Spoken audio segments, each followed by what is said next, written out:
Here we are, few seconds. Hello and welcome.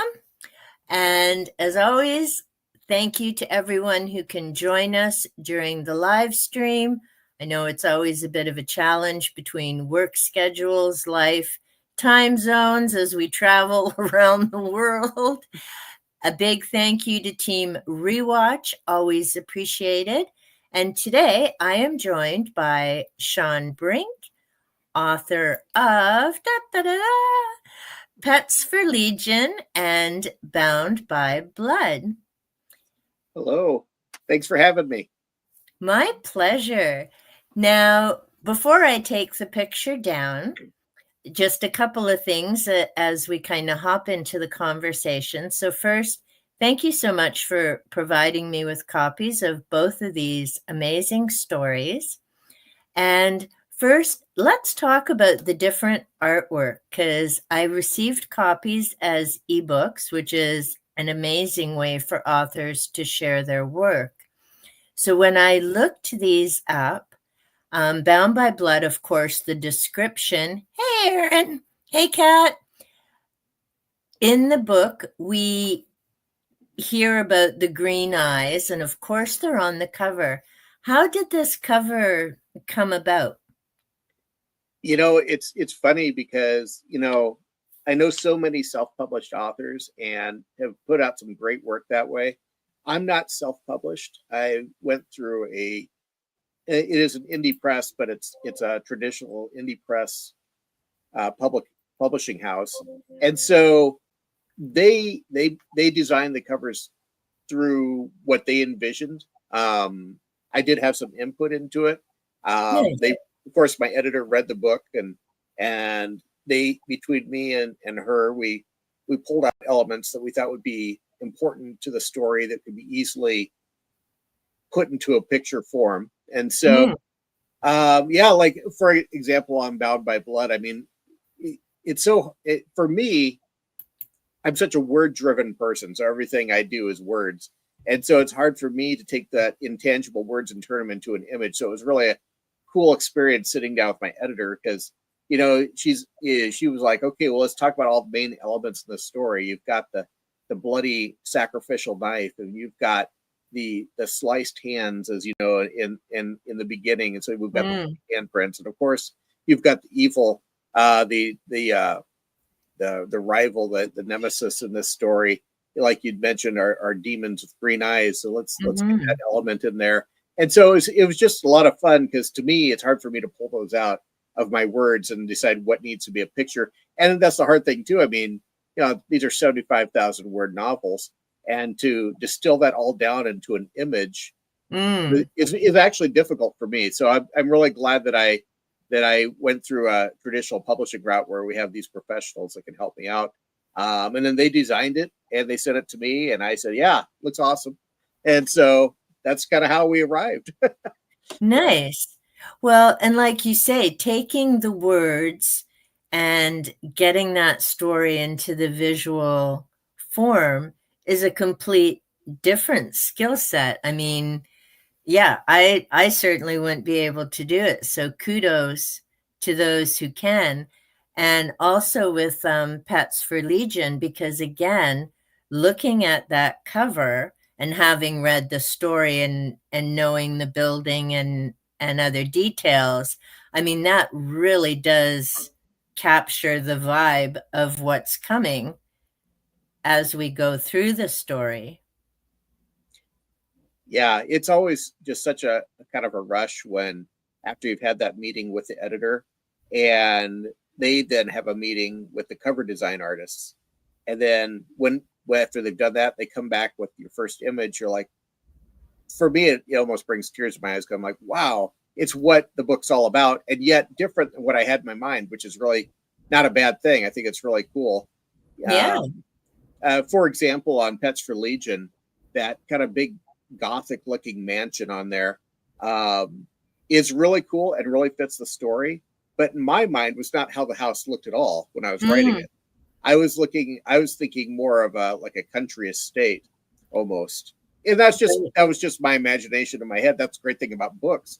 You can create any image you really want in your mental, in your mind as you're reading. But it's cool because that's what the cover design artist and the editors came up with when they read the story. And I think that's just so cool to see how people can be reading the same words and yet have a different image, and yet it works. So I was really excited to see that, but it was totally different than what I had in my head. So I don't know, I'm kind of rambling now, but that's what it is. That's okay. And hey, this is why it's called babbling. I'm always babbling about something, and it'll be anywhere from an hour to, well, last week with Gareth was 4 hours, but that's the exception. And I mean, it's all good. And I love those covers. I mean, they definitely pop. If you are going in a bookstore or, scrolling through a website, they would definitely catch your attention, the colors and the style. The other thing, before I make us big again, I did want to talk about, and I did note you've mentioned, and it's also on your website, your books are listed as Christian horror, supernatural thrillers. And I know you've said this in other live streams, but since I have some different viewers from Ven and Aaron, can you just share what is Christian horror? Yeah, so it's, And actually, I can take this down as we chat because, okay. yeah, I love those covers. But here we are, much better. Christian horror. It's so hard to define exactly what that is. I can tell you before I answer that question, I never. This is let's see, Bound by Blood is my most recent novel, and it's my 6th. And Nice. I never once have sat down saying, I'm going to write a Christian horror novel or I'm going to write a Christian supernatural thriller. It's more, I'm very much a seat of your pants kind of writer. I don't outline out a lot. I kind of just start writing. I have an idea in my head and some of the things that are going to happen. But what I do is I just start writing and kind of let the writing almost take on a life of its own and kind of direct me what's going to be happening and how it's going to happen, how the characters are going to develop, and what the genre is going to be. Nice. I will say I am a Christian, and I think that's why this comes out in my writing a lot. And usually there's a point in the writing where I'm like, okay, this is going to be a Christian horror novel. I can see that developing, but I never sit down right at the beginning to do that. So I almost look at myself more as just a suspense author, a thriller author, a horror author that happens to angle his writing towards Christianity in a lot of ways. But back to your original question, what is Christian horror? For me, it's going to be a world where you've built a world where there is a God, there's an evil, there's demons, there's Satan, everything that you see in the Bible. And kind of the cool thing about, writing horror from a Christian perspective, a lot of it is going to be based on scriptures from the Bible or other Christian teachings. Right. And I don't know, how much you've read the Bible, but that thing is full of horror. I mean, you've got people being nailed to crosses. You've got people getting slaughtered with jawbones of donkeys. You've got, it just goes on and on. You've got the book of Revelation, of course, has a whole bunch of violent imagery in it. So for me, as someone that grew up, being a Christian and reading the Bible, it's easy for me to then make the transition into my writing and just flip that over. To me, it's very easy because you have all the horror elements really in the Bible, to a certain extent. You've got the whole good and evil, good versus evil trope in there, and you've got everything. So it's very easy just to transfer that over to my fiction writing and say, okay, let's write from that angle. And it's really not a hard transition for me. Right. Now, when and you said that it flows and that's where the story goes, is it the publisher who then decides the genre of how the book is going to be sold? Or do you as an author have some say in, that this is where the book's going? It has this Christian element. Let's put it in Christian horror. Or is it the publisher going, hey, Shawn, here's, we've got this priest and the situation and a congregation. This should be in Christian horror. It's kind of a partnership on that. So Okay. I'll write the book, and I mean, especially my latest two books, Pets for Legion and Bound by Blood, to me are obviously Christian supernatural thriller, Christian horror.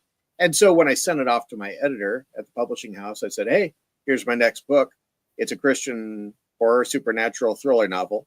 Now, I've had authors or some of my editors at different publishing houses come back like, "Oh, okay, I see where you're saying that, but I think it's more of a young adult mystery," or it's, and so they get to decide. And of course, they put it out on Amazon, so they're the ones that get to do. I guess I've never put anything out on Amazon, so I don't know what exactly they do. But when you go out to Amazon, you see it listed as Christian horror or religious or any number of categories. They're the ones that put all that in there. So generally, when I send it off to them, I say, "This is what I think it is." But of course, the nice thing, I guess it's a pro and a con. Like I said, I know a lot of self-published authors who get to make all the decisions. And for me, I appreciate the fact that I'm not making all the decisions. I'm involved in all the decisions, but it's always great to have more minds on a topic than less, in my opinion. And I'm always open to compromising those things. Like I said, I don't have I have final say, but I don't have a lot of say in how the design of the cover comes out. I don't have a lot of say in how they market it on Amazon or other places. And I'm okay with that as long as they're not, as long as they run it all by me for my approval. Exactly. If they marketed, Pets for Legion on Amazon as erotica, I would say, well, let's take a look at that. I don't think that's accurate. But have you read Sarah J. Maas? This is not what Pets is about. But and for the most part, everything that everything's discussed at our publishing houses. So nice. So it all comes down to, we have a meeting of the minds, and then at the end we have this product. And usually that's, like I said, that's when I got started in write. I've been writing for a long time, but when I got my first publishing contract, it was with a independent, traditionally published press. The reason I went that direction versus self-publishing is because I said, I need somebody to tell me that they're willing to take a risk on this, because otherwise, how will I know if I'm good enough to be out there? And that's just my personal opinion. I'm not saying that anyone else should go this way or anything. That's for their own decision to be made. But for me, that's what I thought. And that's one of the reasons I thought that, because I want then to have the contract signed where we have all these great minds working on something, and you end up with a product that's better than what I started with. And yet it's mine, but it's so much more, if that makes sense. It makes perfect sense. And you get these sounding boards, like you say, the different minds. You've got people you can connect with, and they have kind of their expertise in the different areas. Like we were talking before we started the show in relation to the pictures, and, people having input and talking about that, and also helping you of, hey, let's do this, and having access to that because of your connection in the publish house. Versus, I know I've spoken with other indie authors and they're self-published, and they've had to figure that out for themselves and find the artist to do that as well. So, I mean, it's like anything, right? You have to find what makes sense for you, your own comfort level. And you were also sharing, and maybe this is a good time to bring that up, about all the various things that go after you've written the novel. So if you want to chat a bit about that in terms of, the publisher, the social media, because, I mean, you start with a great idea. Thankfully, it flows. But what happens when that manuscript is ready? Yeah, when I first started writing a novel, I really thought, okay, I'm writing these, and I'd written a number of novels before I ever got one published. And those early manuscripts are still sitting up in my attic, just collecting dust. They're never going to be published worthy, to be honest, because that's kind of your training time, or at least for me it was. everyone got better and better. And then, like I said, finally I got one that a publisher said, yeah, we'll take a risk on it because it was up to that level. But I'm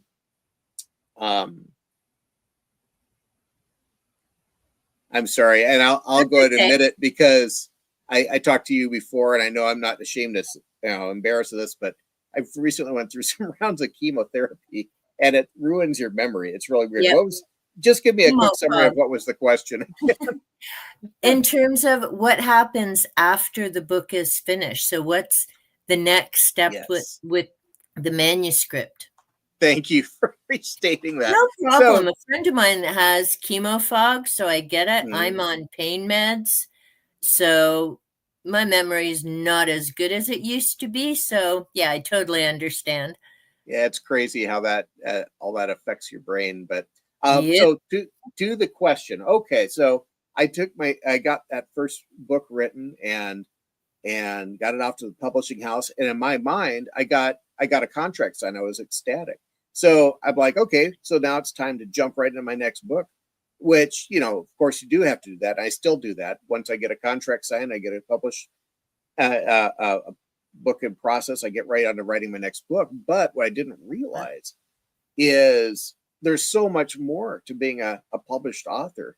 It's not, I suppose if you're Stephen King, you have more time to write because you have people that are willing to do all the marketing on your behalf. And the Now night, he does, but not yeah, in the beginning. exactly. And I that's it's nice to be traditionally published because the publishing houses do their part as well. They're Nice. out there trying to promote my book as well, but it's it's it's one of those things where I guess it's never enough. Mm, More is always better when it comes to marketing your book, and so I do everything that I can from my side too. And so it's you end up having to juggle a lot of hats between mm. continuing writing your book and then everything that goes along with it. So, like I said, my first novel was published in 2013, and the Oh, editor said, congratulations. well, thank you. And the editor of that publishing house came to me and said, okay, your book's getting ready to release. It's like, cool. And she said, we want to put your website in the book so that so people can contact you if they, or can see what other things you got going on, all that stuff. I was like, Yeah. website? I don't even know how to design a website. How do I do that? Ah, And so I like, and it's like that with everything. It's just such a learning experience. I was never on social media back then because I really didn't see it. yeah, it was Yeah, fairly new. yeah, and and I saw my friends run Facebook also. I just didn't see the need. It seemed like a time waster to me in my mind. It's like, well, I don't want to take time away from writing books. But then I realized that's the other thing. She's like, well, yeah, you should get a website, my editor tells me, and you need to get on social media for book marketing purposes, and you need to, Mm, uh, um, you know, it just the list goes on and on. And so yeah, you spend a lot of time besides writing books and editing books and everything else. And then, I'm always writing short stories and submitting them to magazines. But then on beyond that, you've got social media, you've got PR, you've got appearances and book mm. signings, and I mean, it's crazy. And then because I'm not Stephen King, I have a day job, and so I have to do that too, And then I have a family, which I can't ignore completely. They're very understanding of the fact I sit down here in this basement a lot just writing, but Yep. they're very understanding of that. But I still don't want to completely they block out all human contact.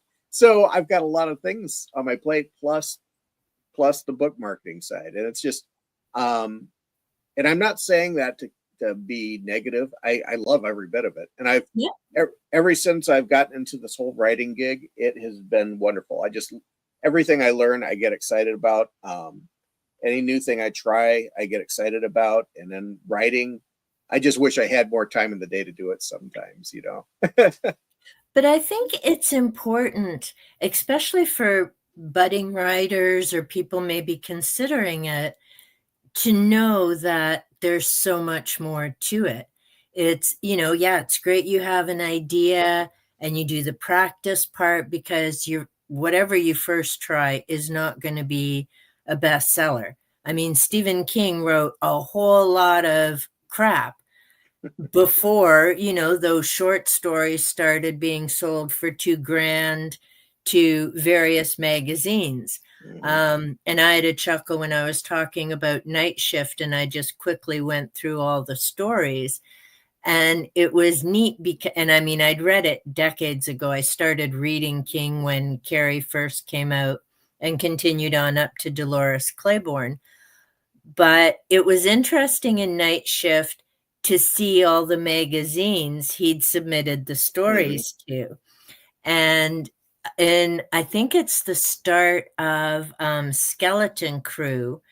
It's in the introduction that they're talking about, yeah, I got someone saying to him, well, you got paid $2,000 for a short story.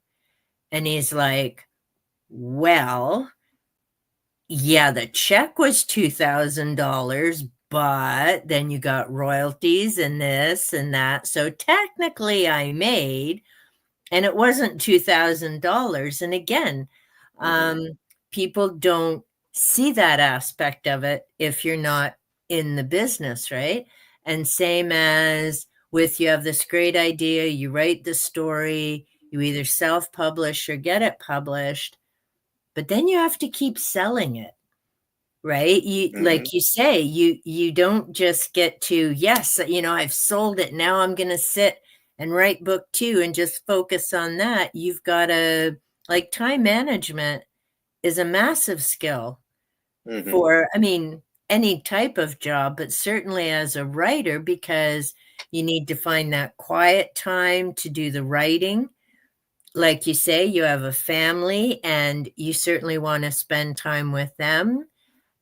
You have other hobbies, you've got your day job, like, you really need to find that balance of having time in those different things versus, just being able to enjoy writing. Okay. I just want Yep. to quick say hello to everyone. I've noticed them as they've come in. So we said hello to Erin. We have Paula, Lacey Reeds. And yeah, Paula, we love babbling here. It's pretty much a common thing around here on Thursdays or whichever day I happen to be on. Interesting hearing different writing processes and what happens before a book is published. Yeah, and that's one thing I will say hi to Leslie. That's one thing that I do enjoy having the different authors on, because everyone's writing process is different. I know some people have outlines, and for example, Margaret Pinard, she writes historical fiction. She's self-published. Her books take quite a bit of time because she wants to be sure she has things accurate, and then building the characters in, and would they realistically do this or say this, and could this happen in that time period. So hers is an entirely different process for a reason. There are other people I've spoken to, and like you said, they can't do an outline.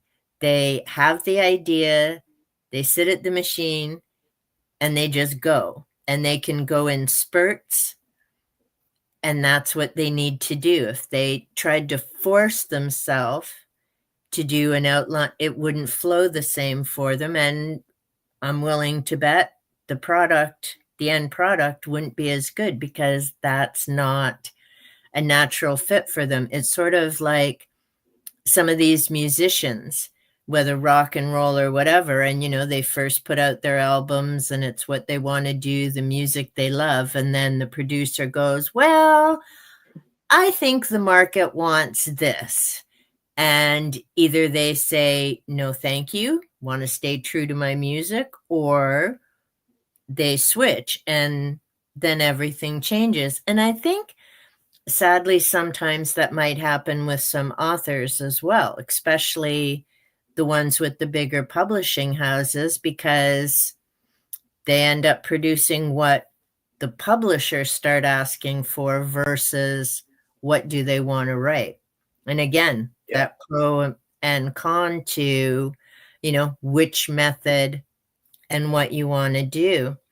But I I just find it fascinating to hear everyone's different process for doing it. And I think it's important. Like a friend of mine, she's now on to book 2. She's not published yet. I haven't seen it. I couldn't even tell you what genre it's about. But she's taken the plunge and started writing. And so I've recommended her to different booktube/author tubers because I'm like, they'll tell you about who to connect with and things to think about. And until I was interviewing Chaz, Bookish Chaz, and he's published Hallandor's Guest. It's a dragon because, I had to hop all over that. Dragons, come on. Of course. And yeah, he was saying that, no, see, brain fog, mine's just been different. And this is why I end up babbling. But I know Chaz was talking about like his process, and I'll come back to I was just saying, beta readers. Until I was because he was saying, I have beta readers, and he was sharing about his book and I'm like, what's a beta reader? And he's like, oh yeah. I'm like, I'm not a writer, that I have no clue what you're talking about. And again, like different things, right? When I worked in education, I was an educational assistant. There would be different terms I'd drop, and someone's looking at me, and I'm like, oh yeah, sorry, because you just get used to your own field, and there's different terms or short forms and all of that. Now that's the other as well, Shawn. So I am guessing do you have beta readers, or does your publisher manage that reading editing portion solo? It's probably wise to have beta readers. I've never employed them. Okay. I have to say, I mean, like my wife and my kids have heard some of my books before they get published. Yeah. And they provide very honest feedback, sometimes too honest. Yeah. That's a great thing about family. They do not pull punches. Well, and that's perfect, right? Instead of telling you what they think you want to hear, which would be far easier, it's good that they're like, well, no, I think you need to tweak or change this. So that's great that they give you that honest feedback for free. Exactly. But beyond them, I've never really had beta readers. I mean, you send it off to the publisher, and then the editor goes crazy with the red pen. I guess that's always fun. But that's a kind of a beta read in itself. But yeah, I've never really used them. I know a lot of authors do, and I think it's a great idea. It's just never been something I did. I don't know if you can tell by me sitting down here in this dark basement, but I'm kind of an introvert, so I prefer to just do things on my own, which isn't always good. That's why it's good that I have a team of editors, and I have a literary agent. I have all these people that kind of can help me out. Nice. Yeah. So, but yeah, I've never really employed beta readers. I think they're a great idea. See, I was going to say something about that, but it's eluding my mind right now. But yeah,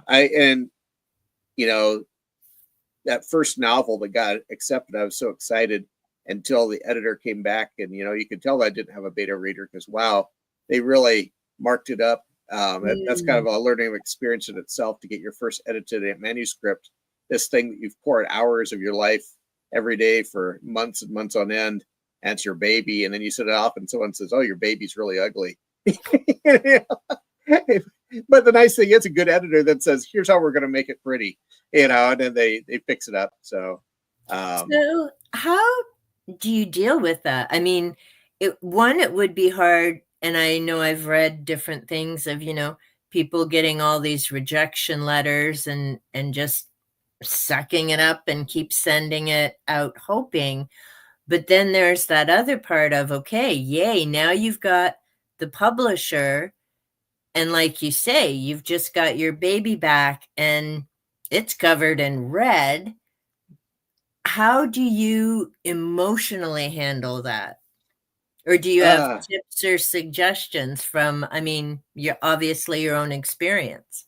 yeah, I mean, the this is something I always tell new writers if they want advice from me is just never give up and don't let the rejection get you down. Mm, Because being a writer, you're going to be rejected. I mean, I've I've been fortunate enough to get to the point to where um, it's written in my contracts that my publisher gets first rights of refusal on my next book, and because of that, they've got an interest in it immediately.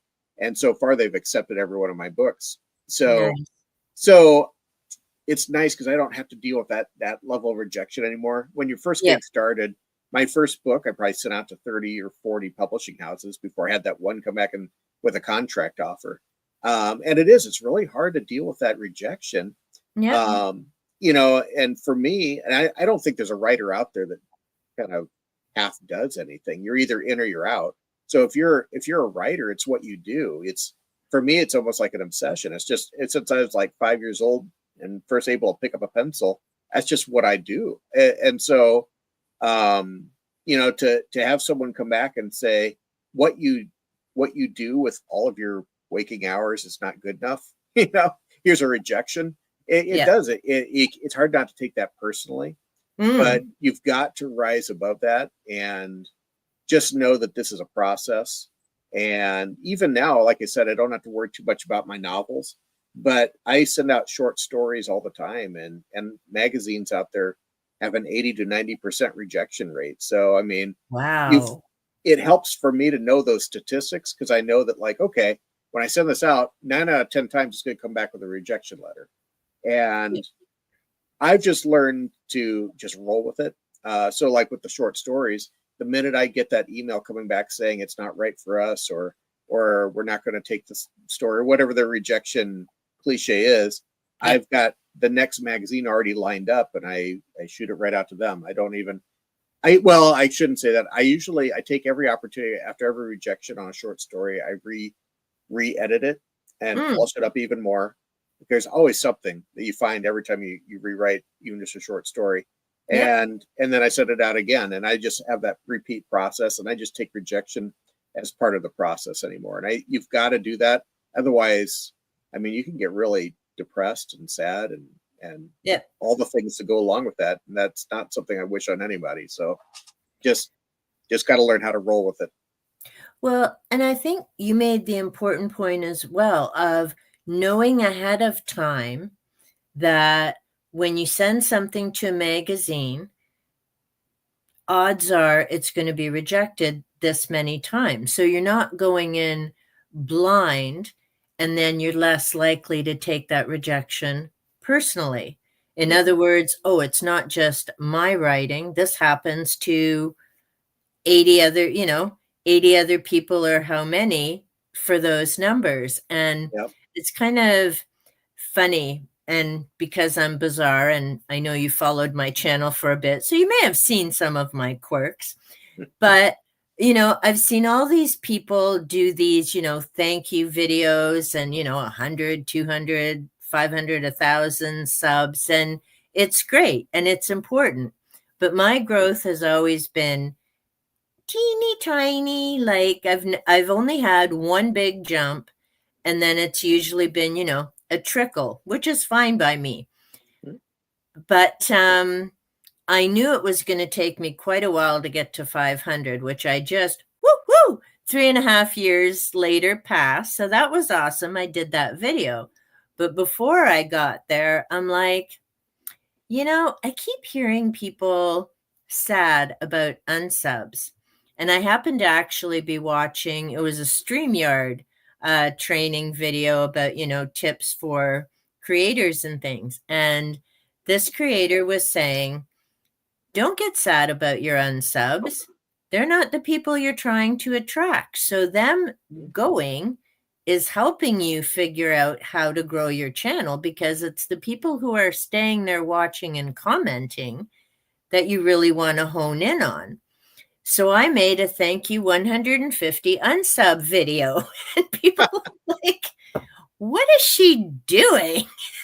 I mean, it didn't get Yeah. thousands of views, but the people who know me were like in the I had to watch this. Like, who's making thank you unsubs? The funnier thing is one of my pals and viewers actually unsubbed a couple of times to make sure I could get to the 150. And I'm like, you might not want to do that too many times in case you can't subscribe back. But that's funny. But you know, who was watching that video? The people that didn't unsubscribe, your core audience.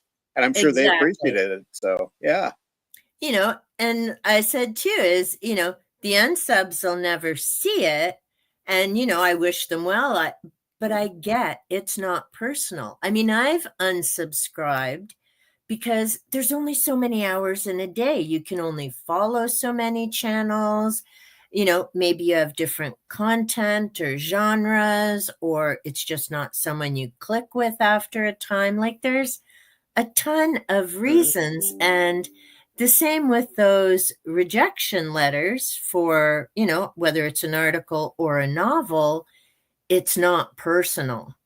And, Yeah. you know, that's how, otherwise, whether it's being an author or a little YouTuber, it would just crush you.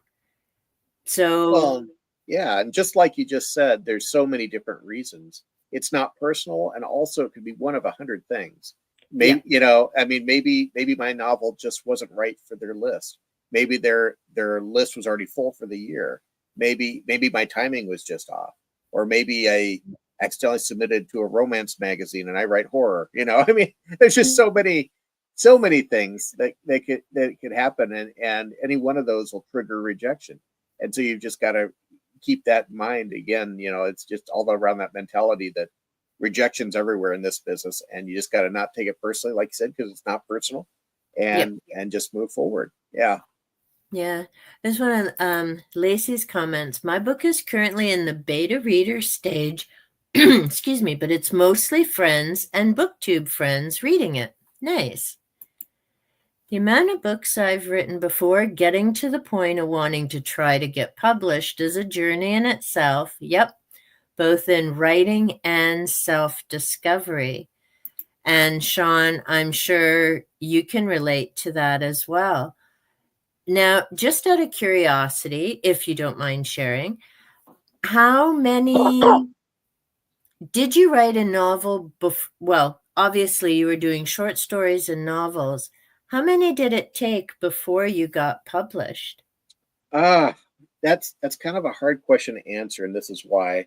Like I'd mentioned earlier, I mean, I started writing first, second grade. I started writing short stories, and my parents were very uh, forgiving audience because they were always saying it was just brilliant. I'm sure it wasn't, but you know, they were very supportive. I Nice. started writing stories back then, and I've written, you know, hundreds of short stories since then. As far as Yep. novels, I would have to say my first. I'll tell you this. I'll tell you this story, and I'll get back to it because this is all about babbling, right? So, um, my first novel attempt actually was when I was in college, and it Yeah. was the summer. This is going to really date me, but it was like summer of, like, I want to say 92, 93, somewhere running there. And it was summer break, and I needed money so I could get back to college in the fall. So I got a job working at a Kmart store, but I was working overnights, which was a creepy thing in itself because it was a small store and I was the only employee. They'd lock me in at night, and it was all Oh by gosh. myself. I'd be all by myself for like 10 hours, supposed to be stocking shelves. But anyway, okay, I'm segueing from the segue.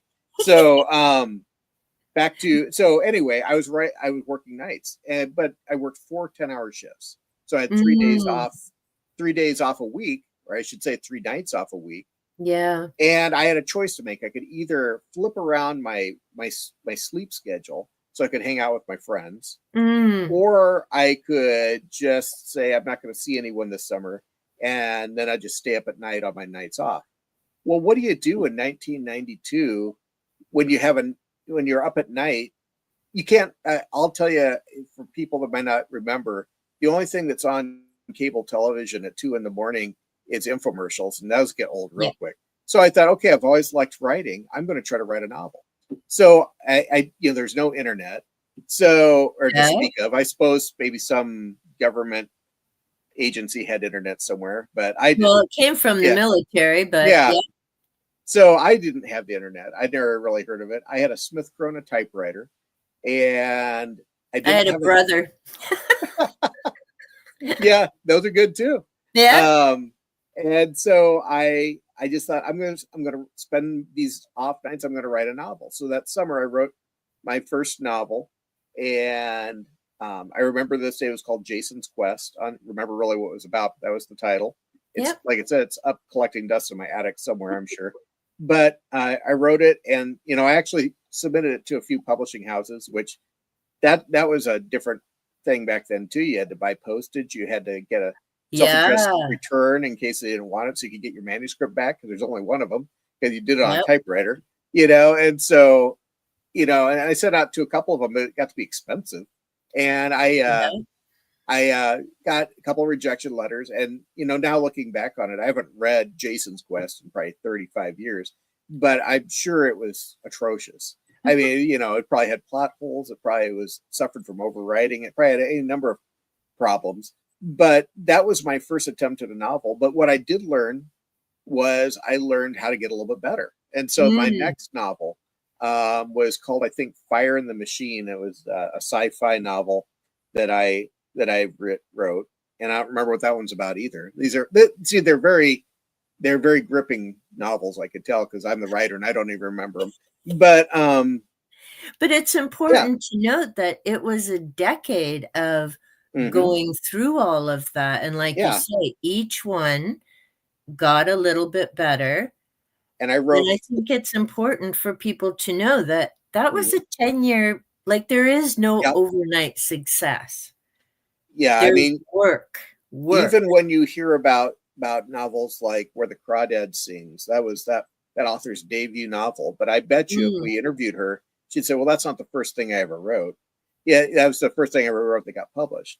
yeah, And it was the same with me. I wrote so after Fire on the Machine, I had two others. So I had four novel length manuscripts I wrote yeah, that were never good enough to get published. Nobody took a risk on it because I'm sure the editor read this and go, "Oh my gosh, we can't publish this. We'll go under." And so they politely send back to me with that nice old rejection letter we've already discussed, and and say, "Well, it's not for us at this time."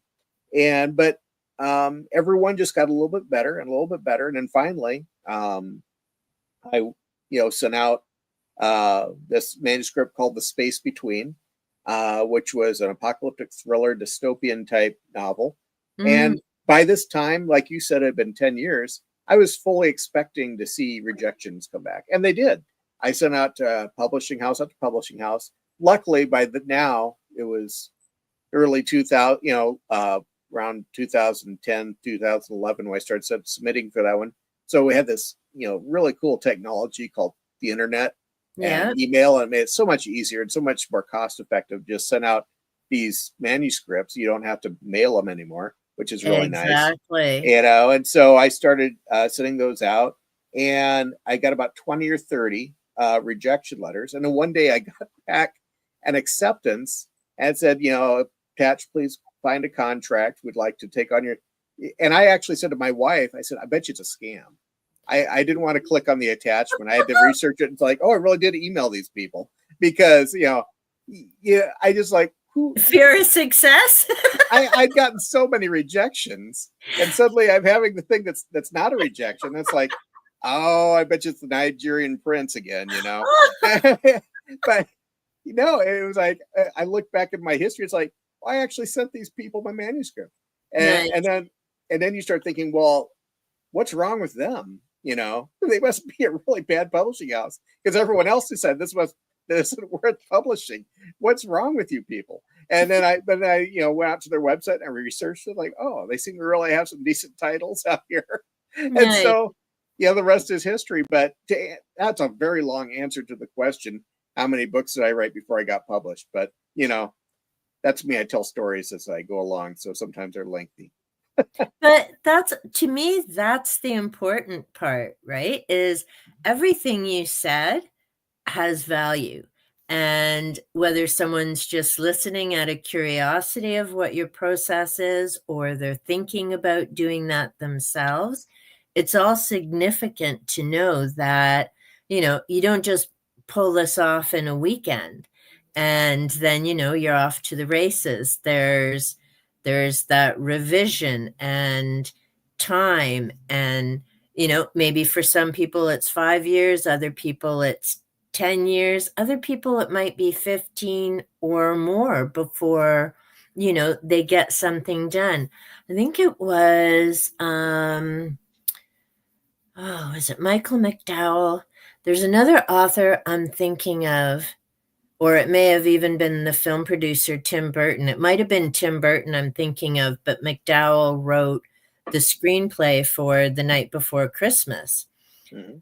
But I have a feel, and I could be even thinking of the wrong play right now, but I know that I've heard other authors say it's been a 10 to 15-year process from when they first had the idea until that book actually became finalized. Exorcist is another perfect example, and I'd read that way back when, and I just reread it last year because I think it's one of the banned books. I know it because I reread The Omen as well. I remember reading both of those as a teenager. Nice bedtime stories. Wasn't big. Sure. Yeah, I finished the fairy tales when I was younger. Then I got into the horror genre.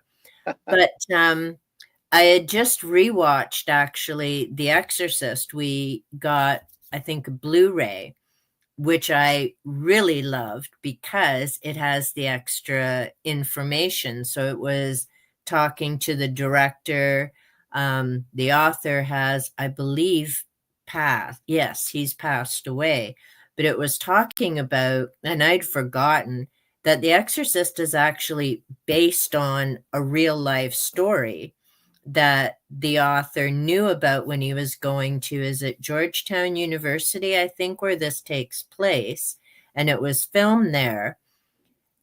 But it was almost, I think, 20 years between when he really wanted to write this in college and when he actually got around to putting the novel together and then getting it produced. And I think sometimes people forget that some things take time and everything gets there in its own time.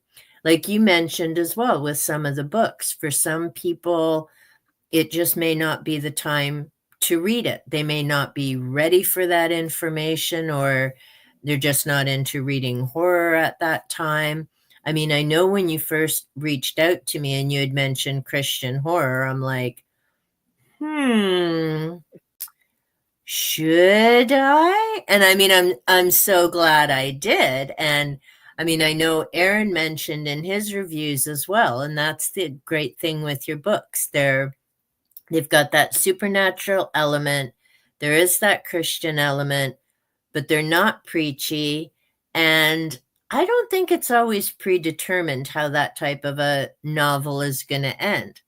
I mean, there could be someone writing with a twist, right? Because again, if you look at the Bible, there were some bad things that happened, and the good guy didn't always come out ahead in some of the stories. And that's, I mean, to me, that's the thing with parables. That's why I like Celestine Prophecy and Paulo Coelho's works, is there's that lesson and importance. And I actually wanted to talk a bit, and I do have my cheat notes here because, memory. Because with Bound by Blood, we have the two brothers, the nature versus nurture issue of both being raised in the same home, but turning out very differently.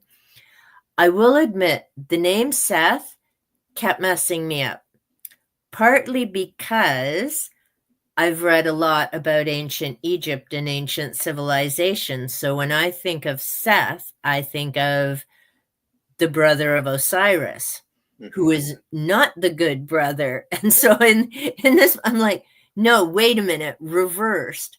So I am curious why the name Seth in that particular book as the good brother.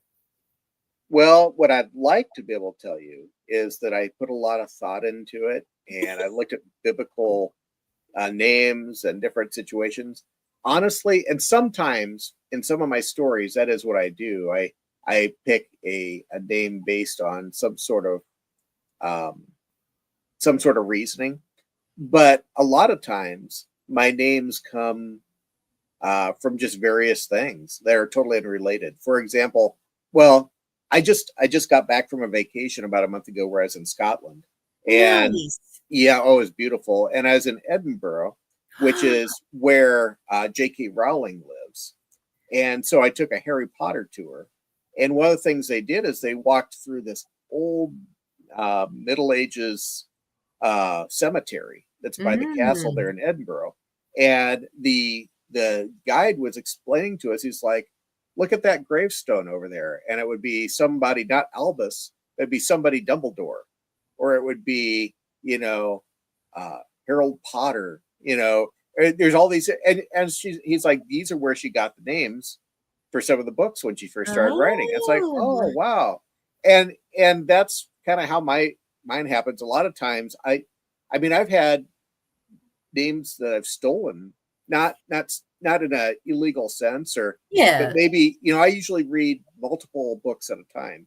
So maybe I have a book where someone's talking about a side character. His name's Patrick O'Malley, let's just say, and then I have Yeah. another one where I have one named Susan Jones, and so I'll say, okay, well, my character is going to be Patrick Jones, and and so that's kind of where Seth came from. It's just, oh, I like that name.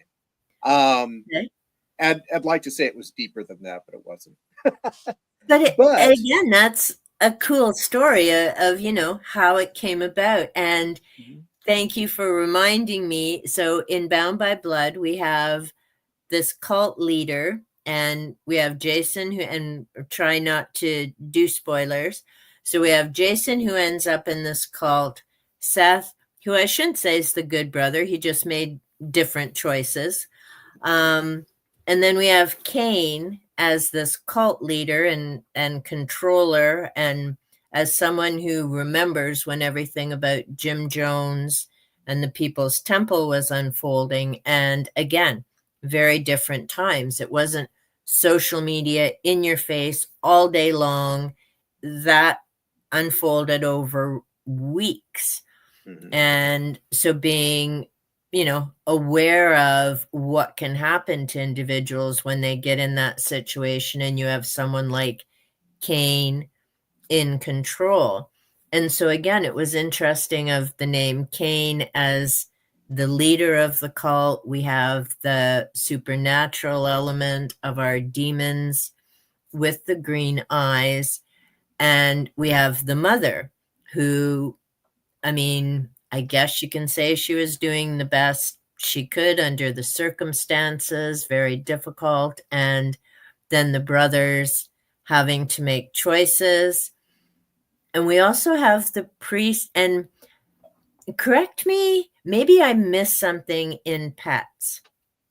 So in Bound by Blood, we have our priest who waffles because he's been through a very horrific situation, and the demons, of course, are aware of that and use it to manipulate. So in Bound by Blood, the priest reminds me of the priest from Revival by Stephen King, who also went through a very horrific situation, and so that wavering questioning of faith and decisions that flowed from that. In Pets for Legion, I didn't find that Xavier waffled. Like, to me, as I read it, and hopefully I'm remembering that correctly, he was very certain about what he was believing and why. And that's what helped various situations unfold the way it did. I'm curious about why you wrote those two individuals differently. Like, is it the bigger part of the story, or wanting to demonstrate the importance of faith in pets? So your question is, why is Pastor Xavier Hernandez so strong in his faith and so sure of his decisions, and as opposed to Pastor Pete in the other one Right. that tends to waffle in his decisions. So okay, yeah, really, Pets for Legion came out first, so I hadn't written Bound by Blood yet. When I Oh, wrote, yeah, yeah. yeah, Yep. and so when I wrote Pets for Legion, I wanted a strong um, faith-based character there to keep almost kind of a guide and pull the the more wavering characters like Simon Birch and Sasha James to keep them tight in their mission. Mm-hmm.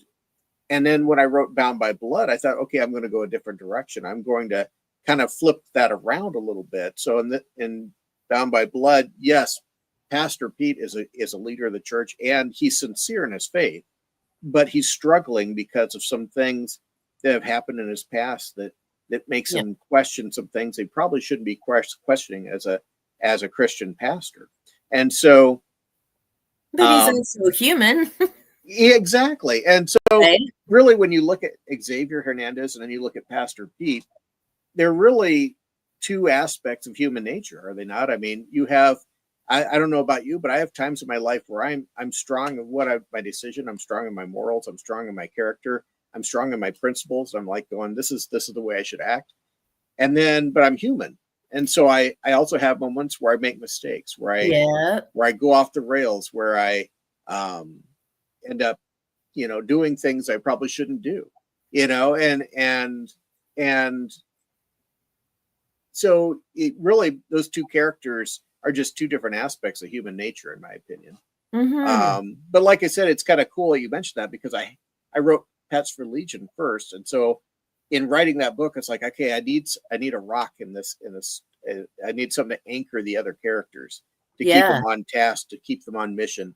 And that I especially needed that in Pets for Legion because um, you having read the book, I'm sure you'd agree, it's basically a 300-page chase scene, Yeah. and And so it's very, and that's the other yeah. difference because Pets is very fast paced, takes course over a day and a half, 2 days. Like once the action starts, and that's why, and I did mention in my video, I don't know why I didn't think of it the first go around with Bound by Blood, because if I had put that on my iPad, I'd have been finished that in a day, same as Pets, because I realize I'm like, oh yeah, because in the evenings, and sometime in the afternoon when I'm reading, I need to stretch out. Like I can only sit comfortably Mhm. for so long.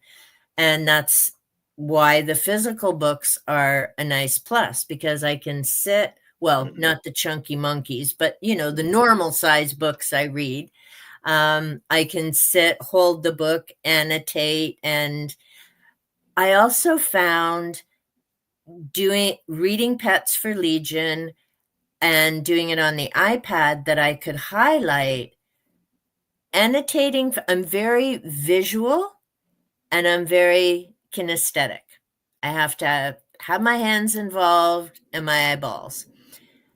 And so being able to do the highlights, I did some notes, but it's chicken scratch. Like I don't have that Yeah. special pen. So they're not huge notes, but I found doing that really helped me remember the characters, who was doing what, versus when I read Bound by Blood, trying to scroll through on my laptop, I was having to write notes page by page because I couldn't highlight.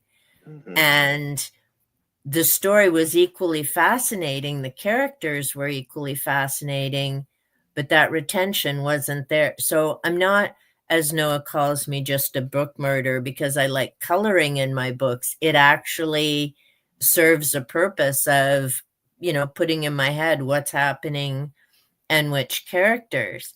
But yeah, so Pets is definitely fast pace, beginning to end. So I'm like super glad I could finish that in a day. Even though my iPad, I don't know if it wanted me to take a break, it would free. I'm like, what are you doing? And then I had to go find the page. It's like, no, this is not how I read.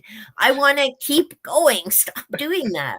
So I could finish it quickly in a day because I Hmm. needed to know what was happening with these characters. I was equally interested in Seth and Jason and where this was all going to play out in the congregation. And our character, our older lady in the congregation, reminded me of Mother Abigail from The Stand, that Hmm. wise strength. She's the rock in Bound, like Xavier is the rock in Pets. Hmm. But Bound by Blood, and because of the way the story plays out and the issues, is of course over a much longer time period. Like it couldn't have that same action movie Hmm. type feeling to it. But yeah, it was great the way I liked the pacing in both because of the material covered. Like when I was reading Pat's, with Sasha, we get a hint very early on why she's divorced and what she's had to deal with. And of course, because of those things, she's able to deal with what's coming at her now, even though, that being able to trust Simon and Xavier is very difficult for obvious reasons. And I'll be honest, it was very refreshing to read that because, and my background is counseling and psychology. And I always find it difficult. And I've dealt with, clients who were like Richard, her husband, but there needs to be some trust there, as difficult as it is. And Sasha being able to trust two men, I think, is an important message of just because one was a douche above and beyond does not mean all men are like that. And I think that's really important for people to hear, Yeah. honestly. Well, I'm glad you got that out. That was a message I was trying to convey. Yeah. Yeah. And But because it is important, right? yeah. Because sadly, too often that assumption is made that, well, if one man's bad, they must all be bad. Hmm. And the other sad part is there are women who are like Richard, Yeah. but you don't hear about them because men won't come forward because of how they're sadly sometimes treated. What do you mean you're being abused by a woman? And I'm like, That's one of the things that, I guess if you want to call a central theme in a lot of my writing, there's a book I wrote before Pets for Legion called My Gypsy War Diary, and it comes across in that a lot. But basically, especially in the age we live in today, I see this so much and it saddens me, is that um and I think social media has a lot of this detriment to everyone's hmm, detriment too, because, but once someone's deemed to be part of a group, or once someone is deemed to be this kind of a person or that kind of person, then they're slotted into a whole group of people and say these group of people are, I don't like this group of people. And it's usually because you have a disagreement in something yeah, you don't agree with, and and I don't mean to get this all political or anything. I'm not doing that, but I'm just saying all that is out there, and it mm, it frustrates me that there's people that I know that because you disagree on one topic, you can't be friends, or you can't, because and so that's kind of a central theme in a lot of mine is that even in Bound by Blood at the very end, not everyone in the cult turns out was inherently evil. It was all controlled by Cain, like you said, yeah, and the same thing with with well, Pets for Legion. I guess I don't really have that as well. The whole thing with Sasha though, and learning to trust that not all men are douches, as you say, yeah. and in my Gypsy War Diary, the name is in the title, but it does have a group of I guess it's probably not right to use the term gypsies anymore. I wrote this book quite a while ago, Mm. but at the end, you learn that's like it's not the group, and there's nothing inherently wrong with being in that group. Just like Yeah. in the in the 1950s, the color of your skin doesn't make you a better person or a worse person. Yeah. And it's just all of this has just kind of been something that's affected me through my life, I guess. Growing up in the 70s and 80s and seeing all that. Mhm. And then now today with everything that seems to be going on with social media and everything, that just kind of separating people when they really you can have a disagreement. You could be a different person and still be friends with that person. And that's, Exactly. Agree to yeah. disagree and Mhm. have a mature, open-minded conversation, Exactly. Yeah. right? I Yep. mean, and you're right. I mean, the terms, so many things change. I'm getting to the point where I figure, how about we just say human and leave it at that? Hmm. Doesn't matter what color you are, where you were born, anything else. At the end of the day, the one thing you can't argue about is that we are all human. And And that, yep, go ahead. yeah. Well, I was just going to say, that doesn't mean that you can't discuss things you disagree on, but you got to do it in a respectful, kind way, a loving way. You Yeah. know. You know. Yep. And there's nothing wrong with agreeing to disagree. Hmm. I mean, and I was saying, I think it was before we had come on with Ven and I joking about our couple of books. And I don't have a problem with people disagreeing with, maybe there's a book I enjoyed, really liked it. They can't stand it. I read Fourth Wing. There are people all over BookTube raving and going on about this book. I'm like, it's crap. It's crap. What Yep. are you people talking about?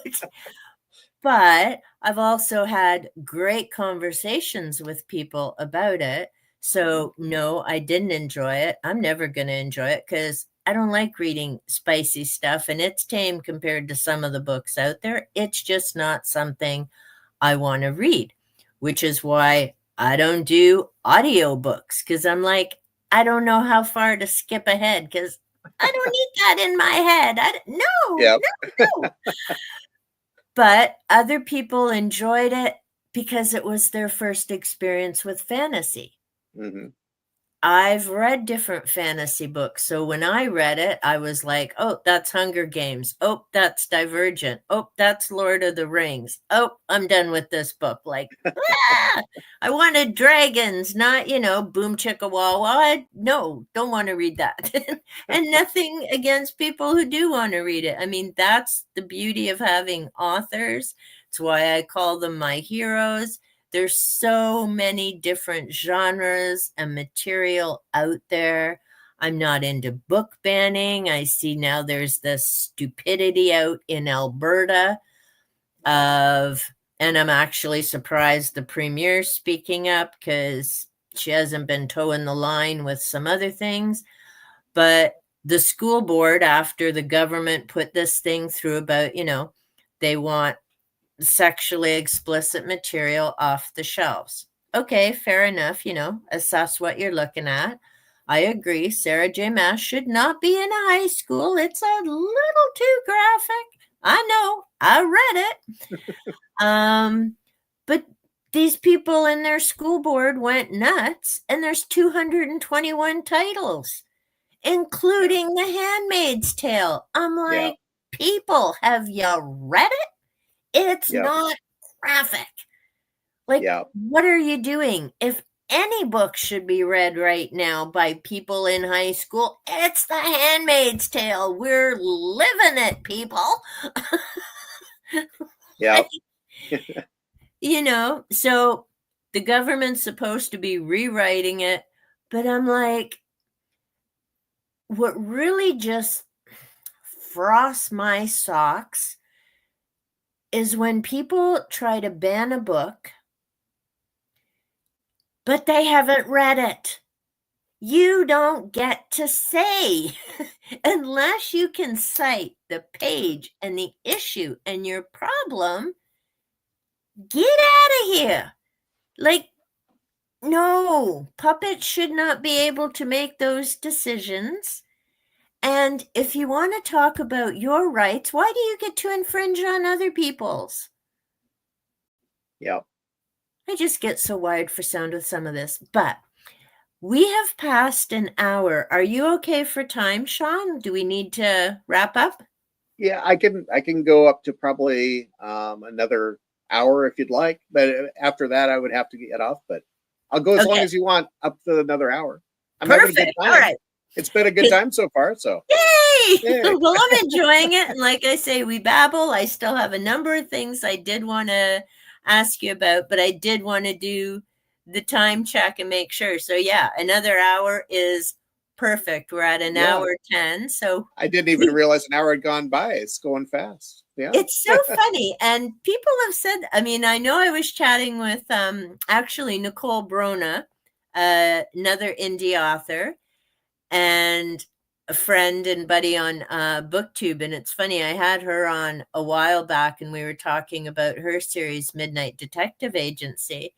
And we were over 3 hours. I'm like, Nicole, we got to wrap up. And she's like, but we just started. I'm like, Nicole, it's been 3 hours. She's like, what? And then she looked at her and she's like, where'd it go? I'm like, see, the joy of babbling. It just flows. But yeah, so I did want to do that time check to make sure. No, and I just wanted to catch up here with Lacey. Must have felt really good though to get that first acceptance letter. And yeah, I agree. Like that would be lovely. Although I Yep. probably do like you. Is someone screwing with me? Like, is this for Yeah. real? Once I got past the idea that it wasn't a scam, it was awesome. But Yeah. yeah. Oh, She's thank you. added both to her TBR. Thank you so much, Lacey. Currently reading Celestine after I was talking about it the other day. I love the Celestine prophecy because, again, parable, your life choices, energy, being mindful of how you're interacting and impacting everybody around you. New to horror, love the Christian element. Find that unique, at least to me. I did as well. I mean, this was my first experience with Christian horror. I agree with Ven. I was watching his video. It was Pets yesterday, and his comment was it was the perfect introduction into Christian horror. And I agree. And I know Aaron said in his videos, the lovely thing with your books is yes, they're Christian horror, but they're not preachy. You know, I Like it's an important element and part of the story, whether it's the priest or the congregation, but it's not this is how you should be living your life type of approach. I think that comes out of the fact that, like I'd mentioned earlier, I've never sat down to write a Christian horror novel. I sit down to write just what comes out of me, Right. and so I'm not out there to try to push it.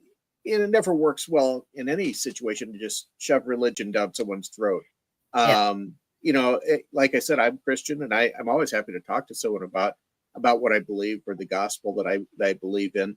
But as far as these books, these are pieces of entertainment that I wrote for my own entertainment and for the entertainment of others. And so, yeah, there's going to be the Christian element to it. But I think that's why they came across as not preachy, because I wasn't sitting down to write a piece of Christian fiction per se. It's just what came Right. out. And I have other books, like I said, my Gypsy War Diary. All of my books, I think, are going to have a little bit of Christian element to it because that's, again, I'm the writer. But my Gypsy War Diary is less so on that. The book I'm writing right now has a little bit of Christian element to it, but I wouldn't call it a Christian fiction novel. So it's just, and I'm almost done with the first draft on that. So I don't see that as probably becoming a Christian horror novel. It's just going to be more of a horror, a thriller. But so it's funny. It's just I learned a long time ago, my first couple books I wrote, I was trying to write what I thought people wanted to read, because I thought in my mind, that's how you become a successful anything. If you want to sell a really nice car, you've got to make the car people want to buy. If you want, and so that's what I was saying. Yeah. It's like, well, I got to put out a product that people want to read, but it came out stiff and it came out insincere because I wasn't writing from my heart. I was trying to anticipate what the consumer wants, which you can do with some things. You can do that with a car. You can say, you can do surveys and say, okay, everyone wants this feature on a new car. We should put it on there, and that's what's going to sell the car. But you can't do that with a piece of art like a book. You've got to, that's got to come from your heart. And once I got that in my head, my writing became a ton better. And that's why I started getting more acceptances and publishing contracts and everything else, because I wasn't trying to anticipate what the reader wanted to read. I was writing what I wanted to write, and coincidentally is what some people wanted to read too. So it worked out. Well, and like you say, there was that flow and it was coming from your heart versus you trying to force it and fit it into something, hoping that that's what someone else would want to read, right? Is because especially with your writing style, as the thoughts are flowing and going, you want to keep going with that process versus, wait a minute, is this what someone wants to read? Is this what the characters should be doing? Maybe they should do this instead. And then I could see that basically, clogging up the wheels or the cogs of, then the flow's gone and you get stuck type of thing. So Lacey had another, I always think a banned book is worth reading. Yeah, so do I. If you want attention to a book, say it's banned, I'll be all over that. Always go by the fact there must be something they don't want people reading for a reason. And yeah, last year, and I know they're doing it this year, but I didn't participate this year. I would have blown my ponytail off on top of everything else going on. But last year, MJ Reading This Life started 24 in 2024. So the goal was to read 24 books on a banned book list. And she's in the United States. I decided to participate, and I looked at the US, Canada, and the UK, because it's mind-blowing how in all these countries there's all these books. Like most of Stephen King's have hit the list, which made it pretty easy to finish the 24 in 2024 for me.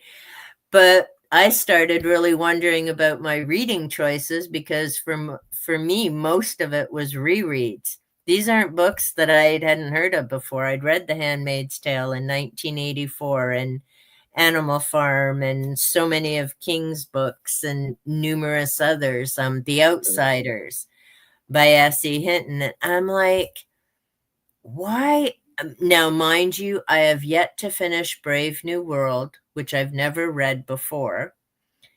But I started reading it in November, and I'm like, yeah, I can't do this dystopia right now because I'm pretty sure it's coming. I don't need to read this right now. I need monsters in books, not monsters on the news kind of thing. Excuse me, but yeah, it's I knew it, and they're doing 25 in 2025 this year, but for me, I enjoyed the revisits and the rereads, but what really just frosted my socks were that people could go in, make a complaint, but not have read the book. Yeah. And I'm like, I'm enjoying the reads, but I have like 400 other books I planned on reading right now. Sure. Yeah. And they're not on the list.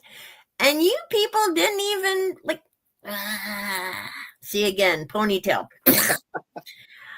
Yep. But you had mentioned, and I think it's important too, because of the time of when you started writing. So when you first started doing your novels, you were clackety clack on a typewriter.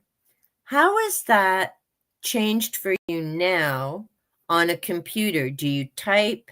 Do you dictate? Do you find it's a much easier process? Because on the typewriter, if you made a mistake, you didn't just have an arrow key to Yeah. do the correction. Yeah. So every, technology has made everything easier, the whole creative process. I will say, with the exception of probably AI, I do not get into that because I think that stifles the creative process myself. But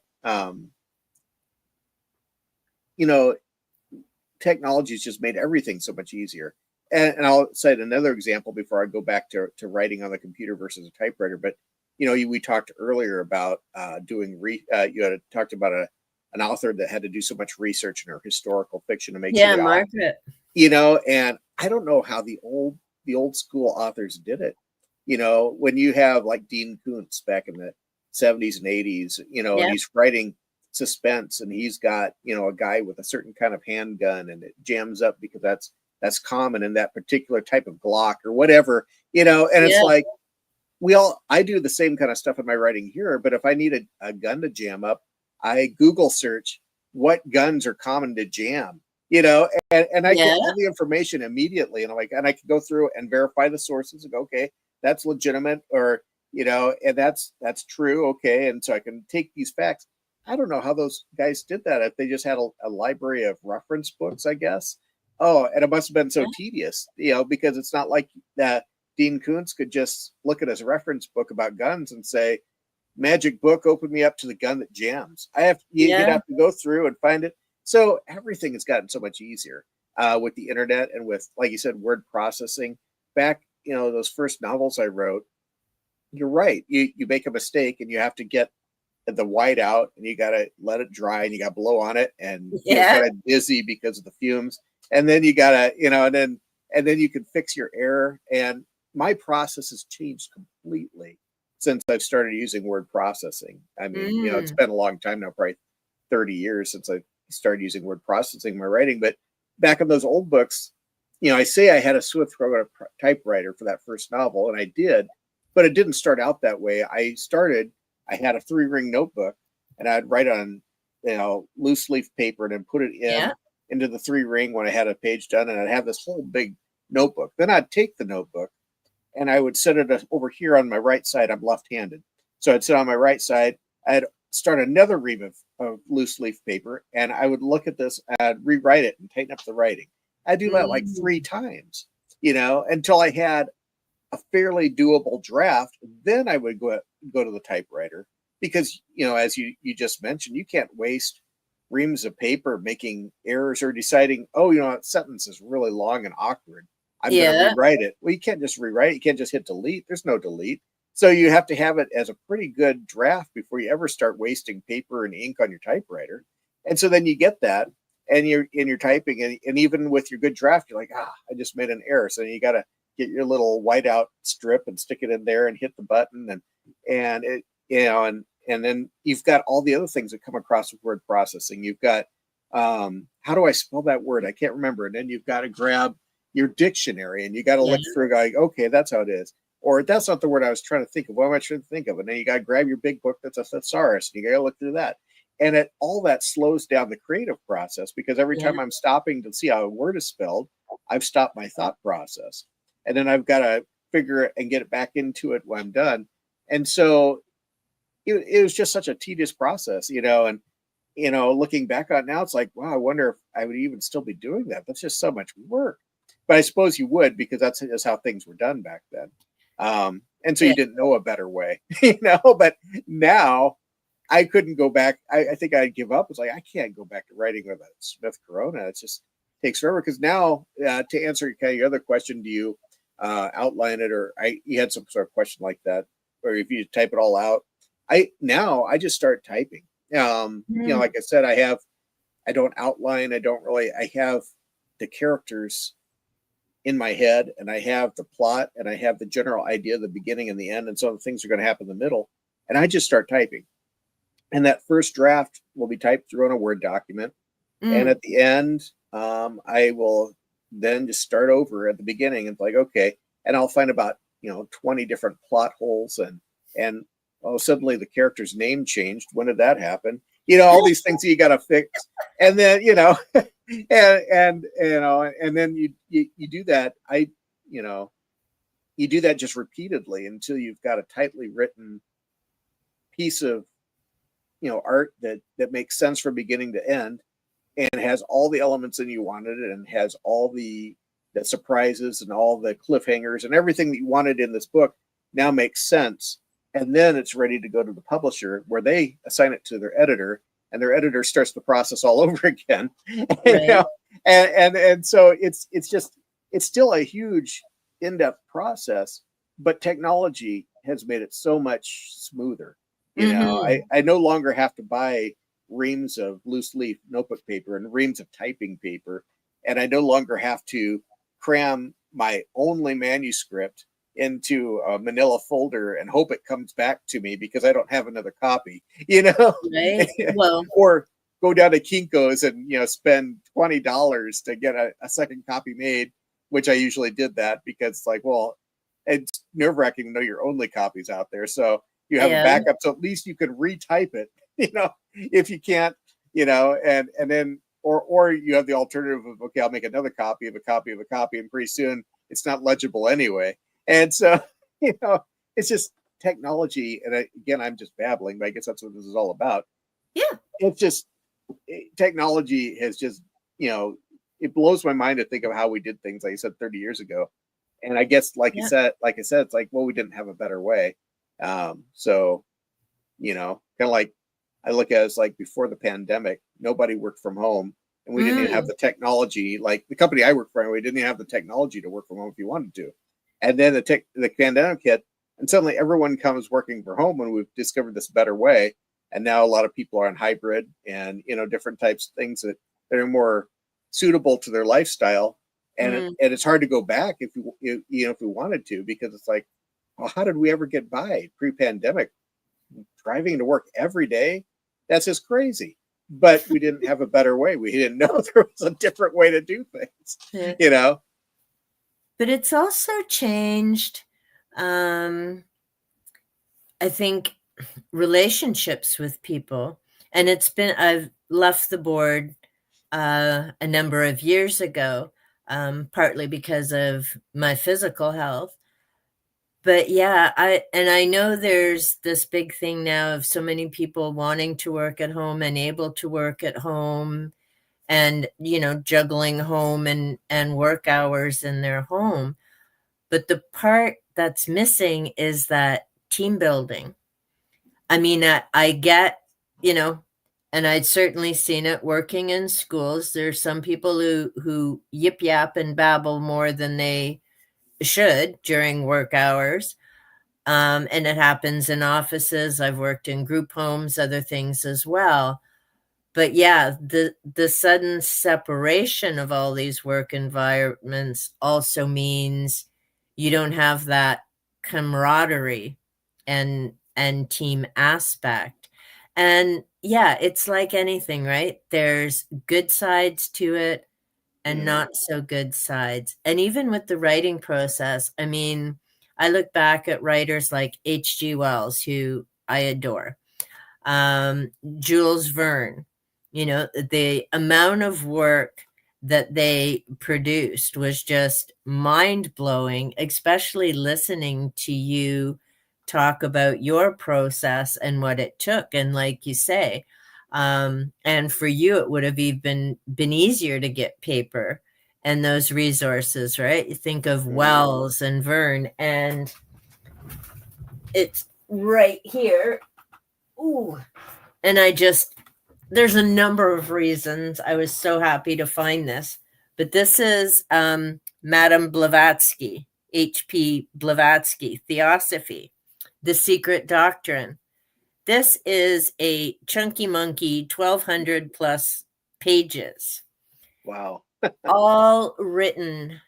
Now, this is typed, obviously, all written by hand in, I believe, the late 1800s is when she was around. And I'm thinking, I worked with high school students who would snivel and whine about a 4-page essay they had to type on a computer. Yeah. Like, dude, seriously.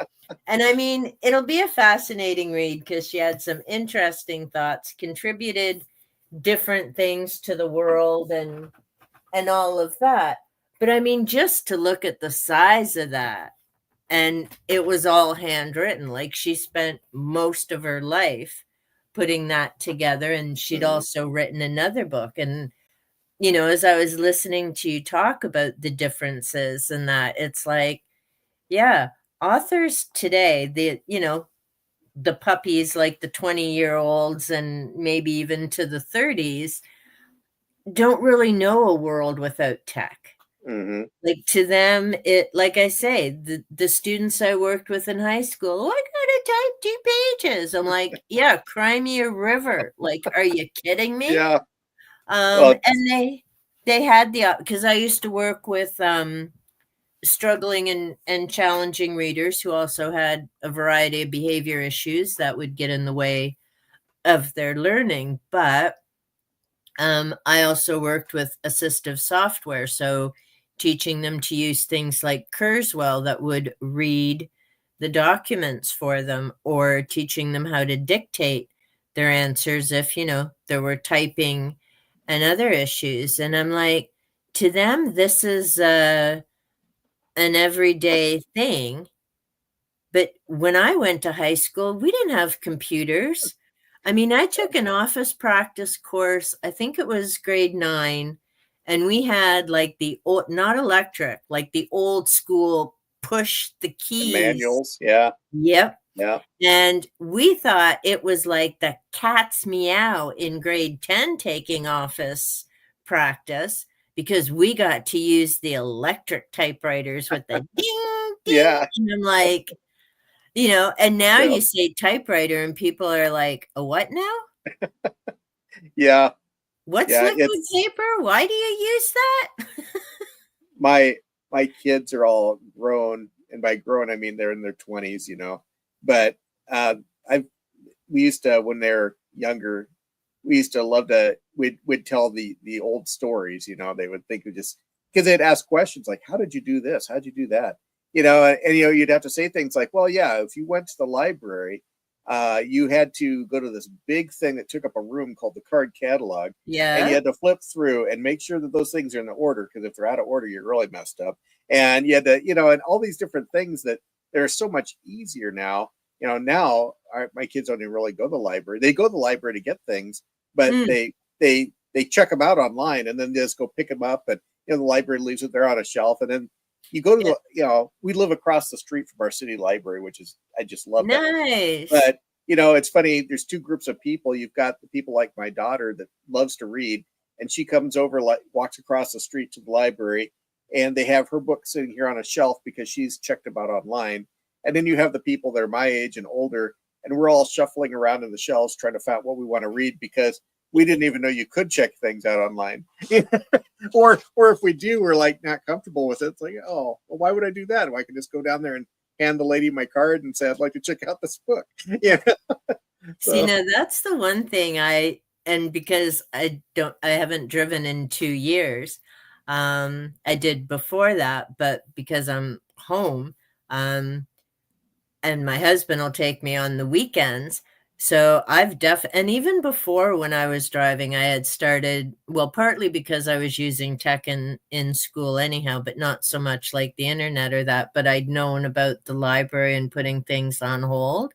And I'm like, oh, this is great because, I can sit at home and go, oh, yeah, I want to read this or I want to look into this subject. Hey, I wonder if the library has a copy, and then just throw it up and like, oh, I can put this on hold and they'll, have awesome, check, check, check. yeah. But there were times that I still, a while back before I stopped driving, I would still love going to the library and going through the shelves because Hmm. sometimes you don't know you want to read it until you see it. It's kind of like when I go to Yeah. the thrift store. I didn't know I wanted to buy it until I saw it because you may have Yeah. something in mind, or you're looking for a certain author and it's like, oh, hey, I remember. And yeah, I love that browsing aspect. I don't know about in the States, but I know up here our libraries have certainly changed because, of course, with funding, everything else, and more programs. It was funny. My husband was saying to me the other day about, well, if you went to the lot, you could go out to the library. And I'm like, it's not my quiet place anymore. Like, do you remember? Don't talk to you. Yeah. Because you had to be. Now you've got like, all kinds of noise and things going on, and that's okie dokie because you've got a computer lab and you've got this program and that. And I understand why. It's just I get agitated by noise. Yeah. Which is funny. I spent 23 years in schools. Talk about noisy environments, but there's a certain pitch and certain length of time that I'd just be like, yeah, no, I'm out of here for like 5 minutes. But yeah, so the libraries have changed from that quiet place. And I find it so handy, though, being able to put books on hold. And this is the part that does worry me, the physical books are disappearing, but there's so many more ebooks and audiobooks, which are great if you happen to be a card holder with the technology that you can access that. But if you don't, you're kind of pooched because the physical book isn't an option. But here's a question that I have, and you mentioned you're a reader as well as a writer. Preference, ebook, audiobook, or physical? My overall preference, I would have to say physical book. Just because I've never read a physical book where the battery dies. Yes. And it's, and there's something about just holding that book and turning the pages. And now within physical books, I prefer trade paperbacks because they're not as heavy as hardcovers, but they're not as flimsy as mass markets. Yeah. I don't even know if they make mass market paperbacks anymore. I think that's kind of where the Kindle market's kind of taken over. They do actually, because I think my Wheel of Time series is mass market. Oh, okay. Paperbacks. And I mean, I ended up, thank you so much, Prime. January 2022, I set the goal of reading my personal library because I'm like, I have all these books. I've had some waiting for decades or so. I need to read my own books. And then Prime came out with their 8-season Wheel of Time.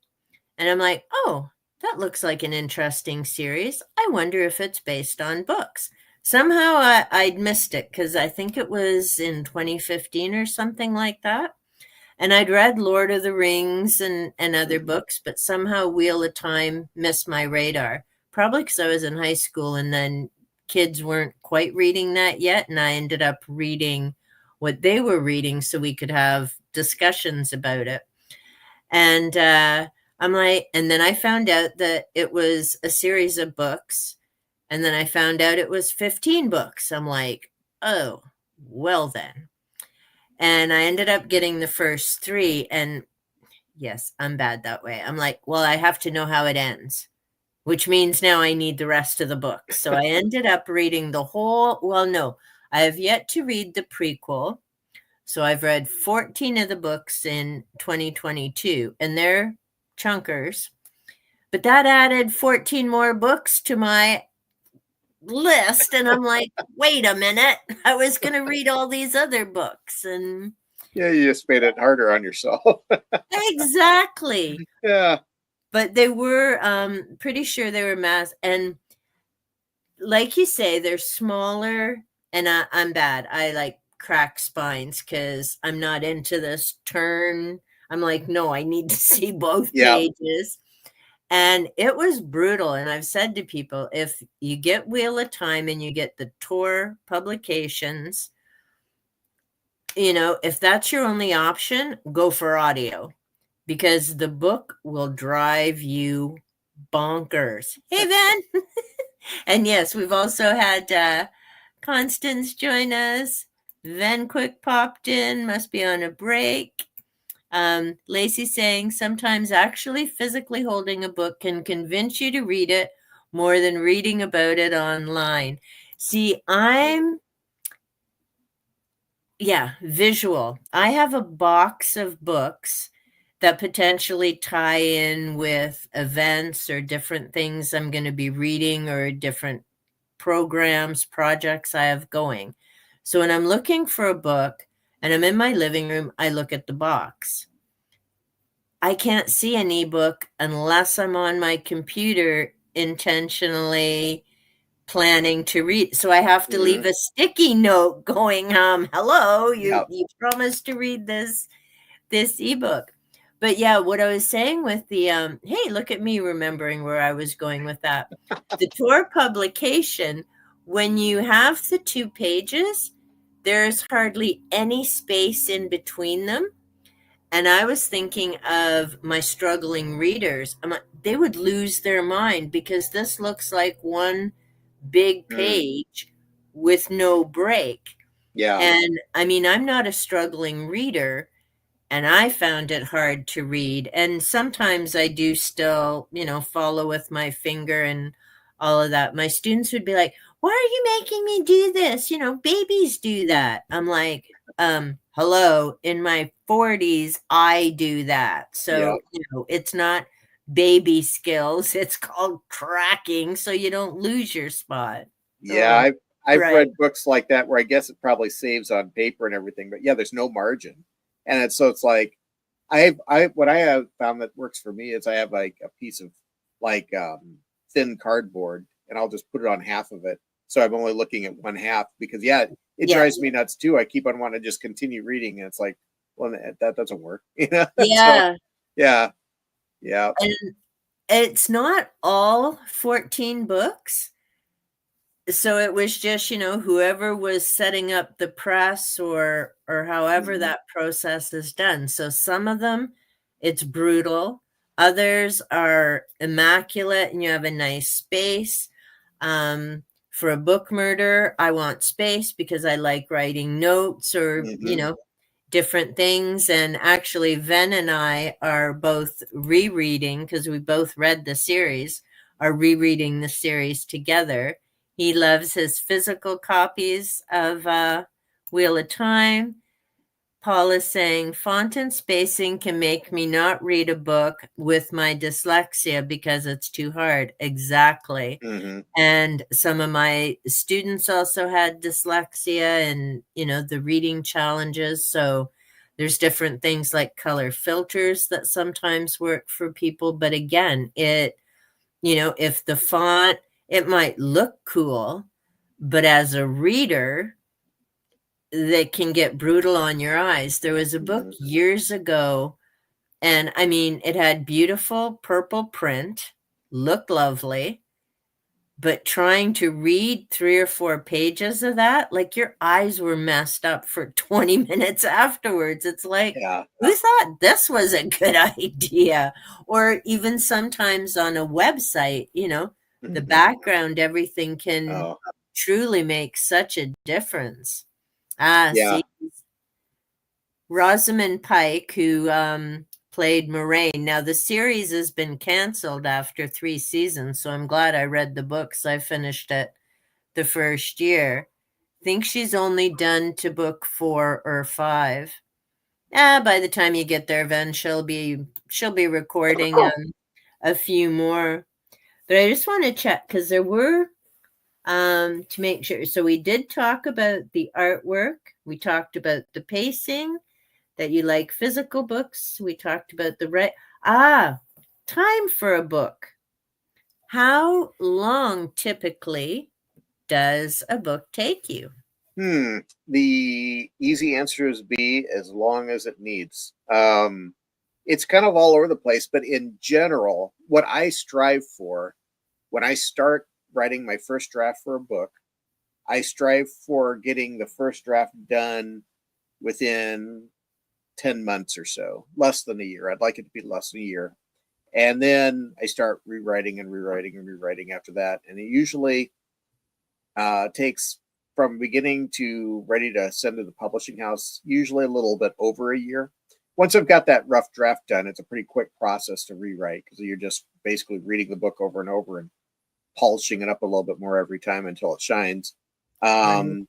Then I send it out. So about a year and a half before it's ready for the publishing house. Then you send it off to the publishing house. They need to spend their time on it because, like I said, they have rights of first refusal, but they can refuse it. So they need to read it and think, okay, do I want to take this? And I'd like to say I'm Stephen King, but I'm not. So they don't just automatically throw me to the top of their TBR, which I understand. I don't want to push in front of anyone else. That's not polite. So you got to wait until they get around to reading it. So that takes a couple months usually. Then they send a contract and you got to have consideration. You sign the contract and then that starts the process where the editor goes over it. And then basically it starts all over. You got to edit and edit and edit. And you go back and forth with versions of the editing. And usually, so I'm kind of rambling again, but no, you're not. You're giving us the flow. About a year and a half for what I do on my end. And then it goes to the publishing house. And from the time you sign the contract until the time that your book releases is generally, from my experience, and I've gone with a couple different publishing houses over the years, generally about a year. So about 2.5 years from the time that you write that first word for a new novel until you see it available in bookstores is about 2.5 years for me, which is, again, we've talked about this, but the road to writing is a long one. And when I was younger, it was frustrating because you're like, I want to be a writer. And you just like, I want it, kind of like Veruca Salt and, Charlie Chocolate Factory. I want it now, and it's like, sometimes things just don't work out that way. And everything about the publishing process feels like a snail's pace sometimes, but you just got to go along with it. And it's much better to embrace it than to try to fight against it. So, yeah. But yeah, 2.5 years from beginning to publishing date is usually what I see in my books. Yeah, and again, it's important to know, particularly, and no, I don't plan on writing anything, which is funny. I have a basket of books on writing, paranormal writing, creative writing. Someday I might kibitz with it, but do I ever foresee myself publishing something? No, I just like learning things. I'm a nerd. Well, and it helps so many you. Genres. It helps you as a booktuber, I'm sure, too, because you can analyze, and that's what I'm a very slow reader because, and that's the reason, because I don't ever read anything. I'd like to just read it for pure enjoyment of reading a book, but I always find myself slowing down and analyzing the writing and saying, okay, is this how I would write it? Would I write it better? Could it be written better? Would if, it's just how my brain works. So, and like I said, I've been like this since I was in like first grade. So, and my day job, I'm a copywriter by day. So, that's what I do. I just write all the time, and I'm always trying to figure out how can I make my writing more effective. So, it's what I was put here to do, I guess. Yeah. Well, and isn't it amazing that you can do something you love and get paid for it? And, yes, maybe not what Stephen King at this point is getting paid. Yeah. But on the other hand, you have other opportunities and other things going. And people do tend to forget. Same as like some YouTubers. Nobody started with 1 million subscribers. Stephen King didn't start being accepted from the get-go. They all had to, whatever it is, had to go through their paces and do those short stories, get known in those articles, and all the rest of it. And so I think it's important for people to, even if they're not planning on being a writer, appreciate what it is that writers go through to provide us, the readers, with that finished project. Yeah. And for the writer that is earlier in the journey than I am. Not that I'm so wise and learned, but I've been doing this for a very long time now. Yeah. Is that you start out at ground zero, and don't be discouraged by that at all. I remember the first time I was, my first books. It's just how it works out. Your first books come out, and the people that buy it are your friends and family, basically. Yeah. And I would show up to book signings, and my neighbor would come in and buy a copy, or yeah, really embarrassing, but my mom would come in, and you got to say, Awesome. don't act like you're my mom. Act like you're just because you don't want your mom there telling everyone. That doesn't help your credibility when your mom says it's a good book. So and so things like that. But I remember distinctly the time that it started to change for me. I think I was doing a book signing. My Gypsy War Diary had just come out, and I, believe it or not, I do anytime someone wants to give me publicity, I'm usually willing to go for it, no matter how weird it is, because publicity is publicity and PR is PR. Exactly.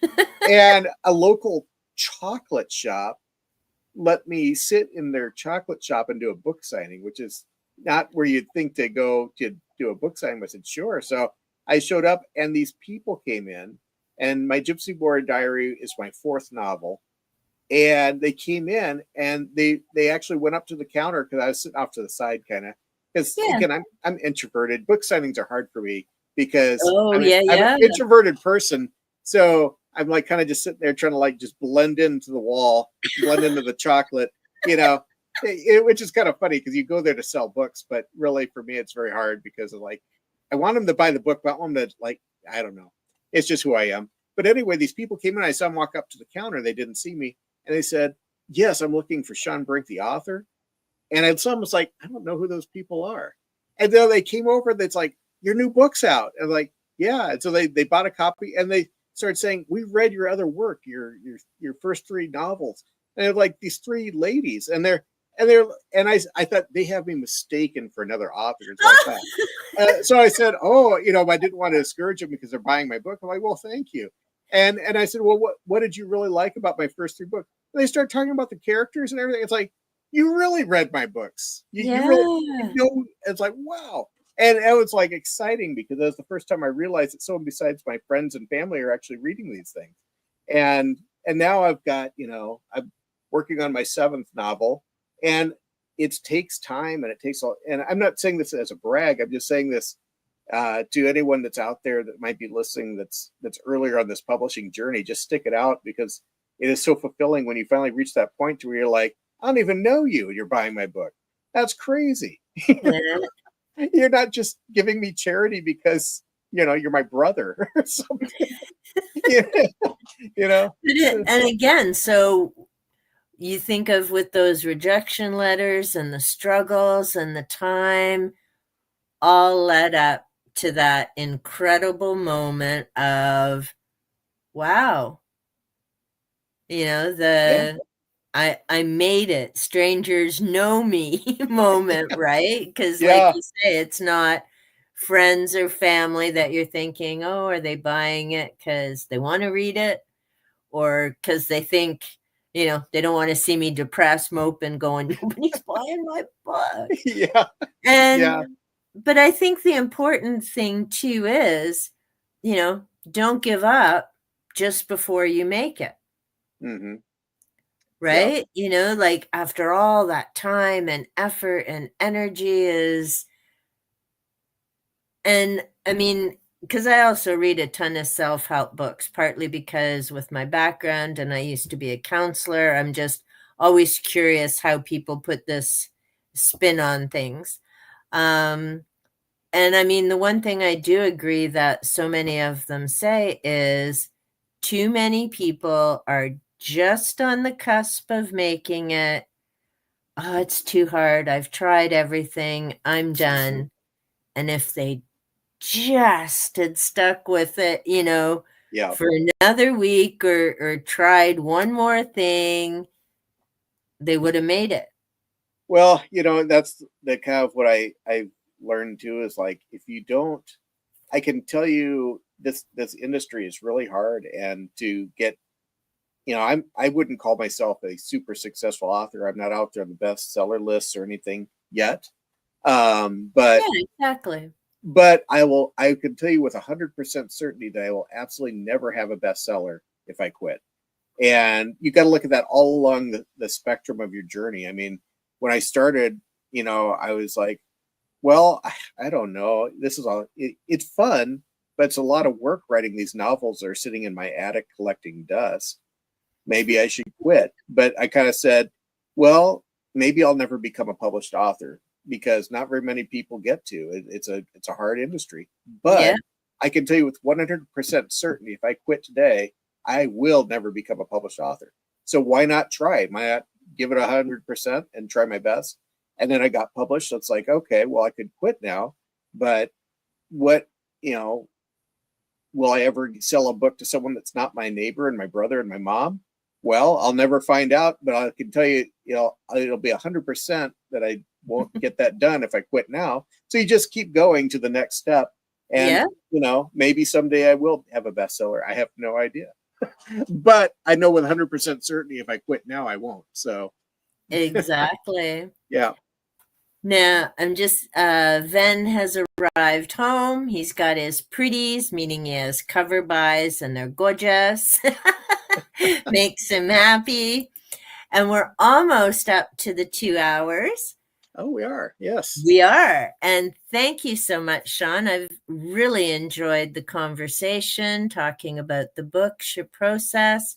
Before we wrap up, where can people find your books? Oh, yes. So, hate to support the big dogs, but I am on Amazon. I guess I shouldn't say I hate to support them, but I always like to support local if I can. But the big dogs or anywhere books are sold, I might not be on the shelf, but any bookstore I've ever walked into, I've tested this because I always want to see if it's true. And have them look at my book and they always say, yeah, we can get it for you.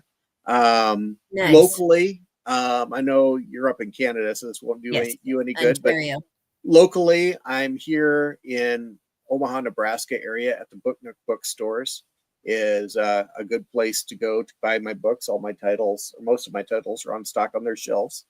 And then if you ever want to just go to my website, I have a page listed there with purchase links on there as well. I think under novels is the tab or something like that. I've got a couple tabs, but I think that's the one you go to if you want to purchase them through my website, which is shawnbrinkauthor.wordpress.com. Perfect. And social media, which we hadn't talked about, but you did say you're on social media. So where can people find and follow you? Yes. Feel free to follow me on Facebook, on Instagram, and I'm still on X too. So those are the big three.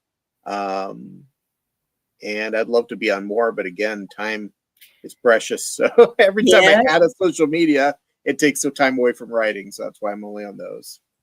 Now to find you, Shawn Brink, one name. I found the easiest to do is just Google search Shawn Brink author. And I come up in the first 5 pages. Usually everything's about my books on a Google search. So, well, usually the first one that comes up is my website, and of course the Amazon links and my Twitter, it's not Twitter anymore, my X account, and everything else comes up on those first few pages of search. If you just do Shawn Brink author. Perfect. And look at Ven, my moderator. Woo-woo. Hey, thanks, Ven. Appreciate it. Thank you, Ven. I am.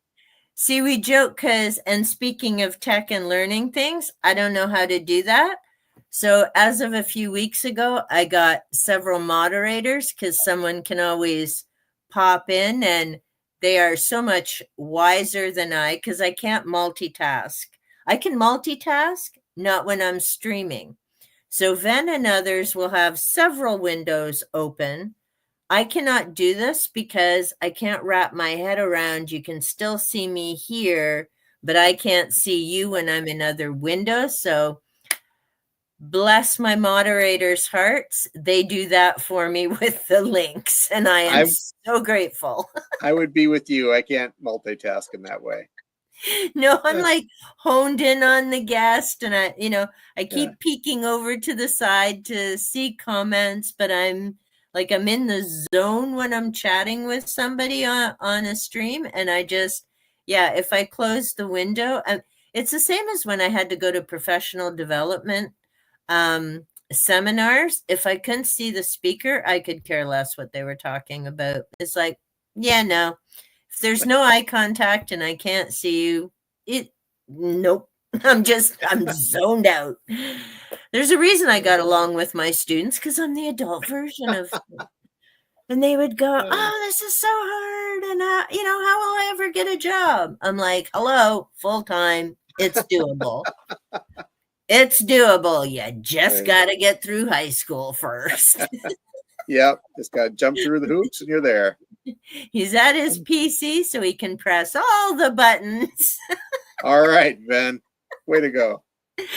Well, thank you so much, Shawn. Thank you so much for everyone who could join us today. We are going to say goodbye. Thank you. Remember to check out Shawn's books. Amazing